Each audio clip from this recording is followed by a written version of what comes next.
அவன் உயிர் அவனுக்கு திரும்ப வந்து, அப்படின்னா உயிர் ஊசலாடி கொண்டிருந்த ஒரு மனுஷனை ஆண்டவர் வந்து வழிகாட்டுகிறவனாய் கர்த்தர் மாற்றினார்.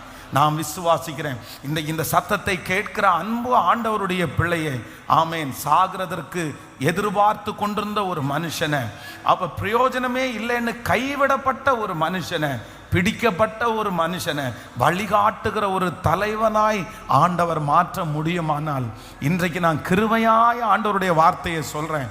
யாருக்காக ஆண்டவர் பேசுறாருன்னு தெரியல. குற்றுயிரால் இவனால பிரயோஜனம் இல்லைன்னு நடுவழியில விட்டுட்டு போயிட்டாங்க. இவன் இனி கூட வந்து என்ன பண்ண போறான்னு நினைச்சாங்க.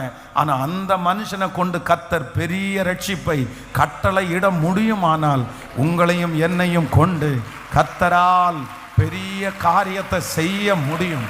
பெரிய காரியத்தை செய்ய முடியும். அவர் நல்ல சமாரியன். அவர் நல்ல